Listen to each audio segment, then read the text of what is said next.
Welcome to Media King, where powerful stories meet thoughtful critique. Today, we're stepping into the bleak and haunting world of George Orwell's 1984, as imagined in the 1956 British film directed by Michael Anderson. This adaptation may not be the definitive version, but it still casts a long, chilling shadow. Let's take a closer look. The 1956 British adaptation of 1984 is a stark and unsettling film that captures the outer framework of Orwell's dystopia, but doesn't always dig deep enough into its core themes. From the devastation wrought by the atomic raids of 1965, three great police states rose to divide the world: Oceania, Eurasia, and East Asia.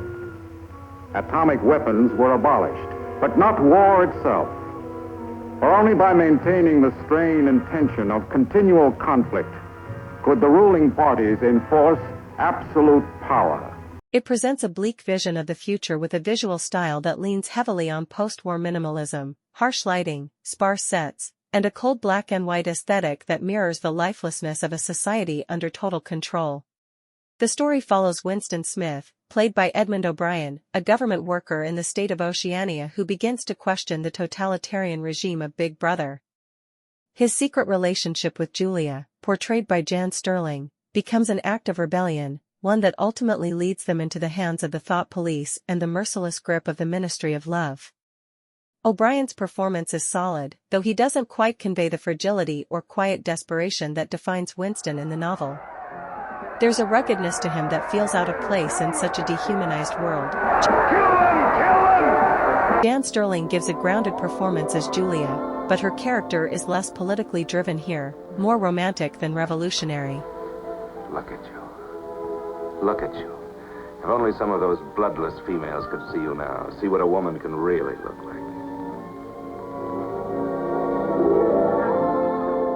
Michael Redgrave's portrayal of O'Connor is a highlight. Calm, authoritative, and quietly menacing, especially during the film's final scenes of interrogation and reprogramming. When finally you confess to us, it must be of your own free will. We do not destroy the heretic, we convert him. We capture his inner mind. We reshape him. We burn all evil out of him. We bring him over to our side, not merely in appearance, but genuinely. As an adaptation, the film simplifies or omits several of the novel's more complex philosophical ideas. The chilling brainwashing sequences are present, but feel rushed and less psychologically intense than they should be. The existential horror of having one's reality redefined by the state, perhaps Orwell's most haunting concept, is touched on but not fully explored. The ending, while true in tone, doesn't hit with the same devastating impact as the novel. Still, for a mid-century film, it's an admirably bold take on controversial subject matter. It manages to evoke the atmosphere of Orwell's world even if it occasionally sidesteps the deeper implications. There's a quiet power in its restraint, its silences, its stark imagery, and the sense of inevitability that permeates every scene. This version of 1984 isn't definitive, but it stands as a thoughtful, if cautious, interpretation of one of literature's most important warnings. It captures the mood, if not always the message, and offers a chilling reminder of what happens when truth becomes whatever power says it is. Score: 7 out of 10. That's a wrap on 1984. A film that doesn't quite crush your spirit like the novel does, but still manages to leave a lingering chill.